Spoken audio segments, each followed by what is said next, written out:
barril sin cincho, así le decíamos en tono de burla a una gordita hace algunos años. Bueno, cuando la niñez y la juventud busca cómo herir, ¿no?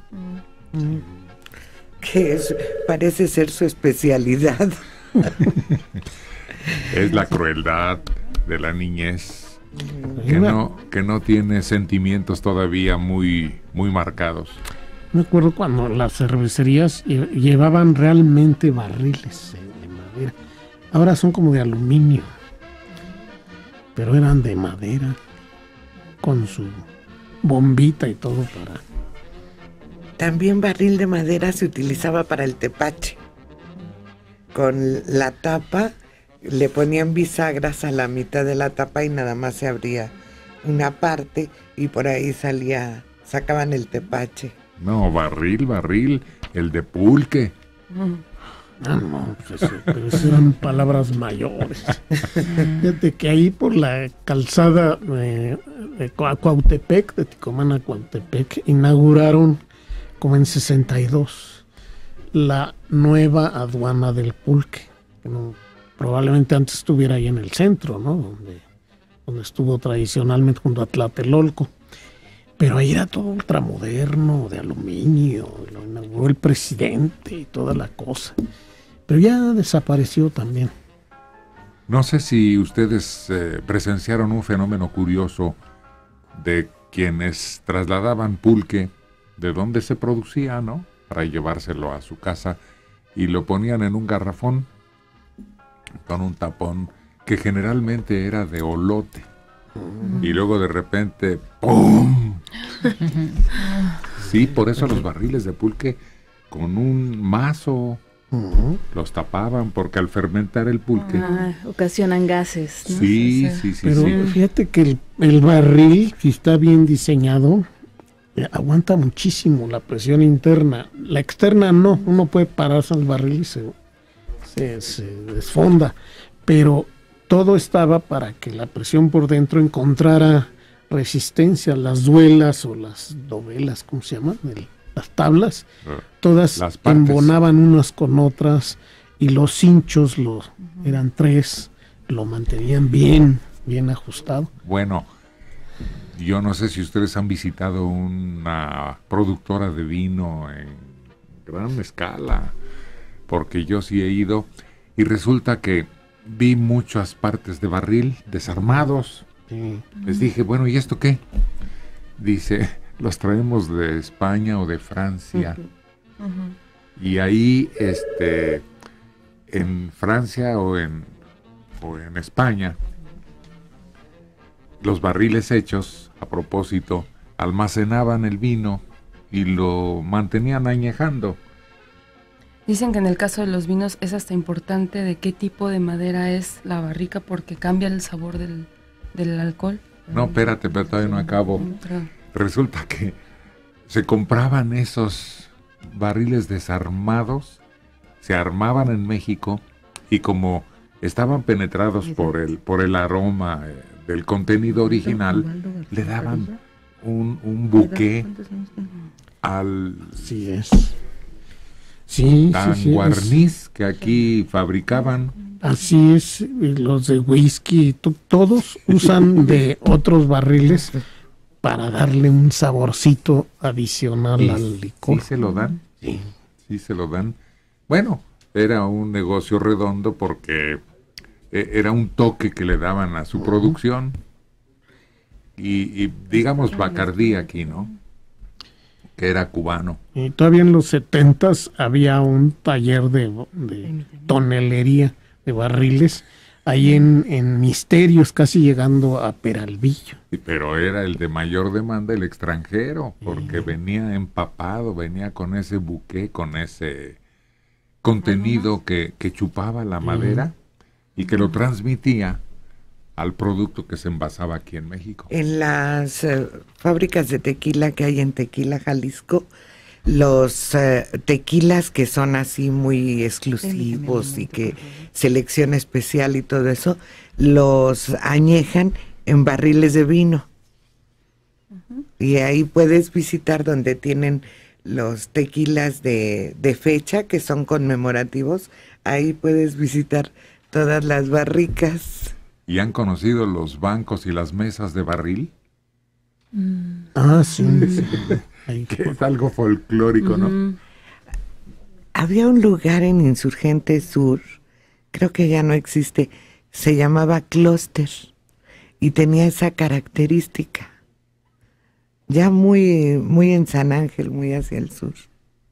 Incluso la entrada, no sé si tú la conociste, era como la entrada a un barril.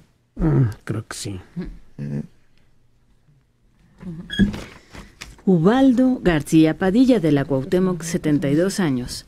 La aduana del Pulque estaba en la esquina de la calle de Peralvillo y Paseo de la Reforma, en Tlatelolco. Les deseo un buen día. El pulque en ese momento era el negocio más importante y los más ricos mexicanos viviendo en la capital heredaban su fortuna a familias. Los Escandón, por ejemplo, tenían un rancho pulquero ahí una hacienda pulquera ahí en Hidalgo. ¿Cómo se apellidaba aquel que se casó con la gatita blanca? Que también era de familia pulquera y era de la familia más aristocrática en México. Y se casa con ella y tienen un hijo, pero pues él tenía el celo característico de que ella era la mejor pagada en el espectáculo de vodevil en México.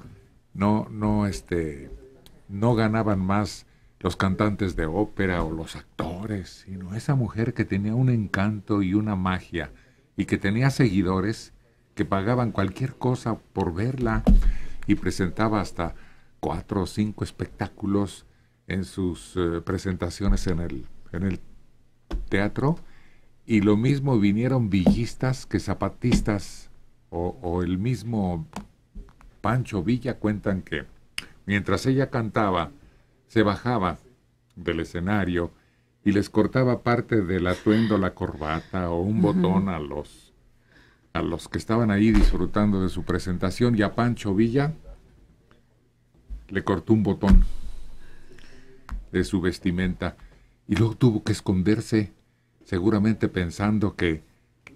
¿Qué hice? No, pensando que Villa le iba a decir, bueno, pues ya me empezaste a encuerar. Cúmpleme. Ahora desvísteme por completo. Tuvo que esconderse en una habitación que tenía un tramoyista. Es de las anécdotas que se platican de la gatita blanca. Y el pulque fue el que trajo al máximo cantante de ópera del mundo a actuar aquí en México. A Caruso. Caruso fue traído por las familias pulqueras porque era la aristocracia. Tenían las mejores casas y tenían pues todos los lujos que se les antojara por los ingresos magnificentes que entonces se manejaban.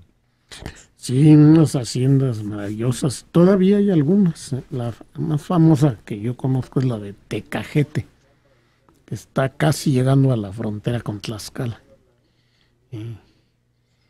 Y ahí estaban las grandes, los grandes tinacales y todo campos y campos de magueyes en producción, y los tlachiqueros, todos reuniendo ahí, vaciando el aguamiel en los grandes barriles esos. Y tiene que seguirse trabajando porque de lo contrario le nace esa flor con un quiote alto. Ah, claro, pues es su flor. Sí, pero tiene un nombre. Se come también, se prepara en guisos, sí. Pero ya una vez que le crece, ya no se puede seguir explotando el maguey. Por eso hay que trabajarlo constantemente. Héctor, en alguna ocasión circulando por una carretera del Estado de México, un hombre llevaba una especie de cuero que después me explicaron que era de un animal como volteado. Y me dijeron que ahí transportaban el pulque. No, ese anda siempre en los barriles o botes de leche.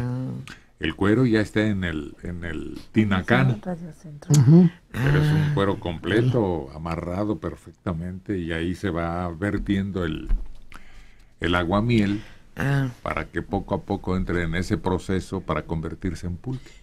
Pero cuando lo transportan en burro o en caballo o en mula, usan las castañas. Esa, que son una especie de como barriles o cantimploras rígidas de madera. Buenos días, ¿cuál es su nombre?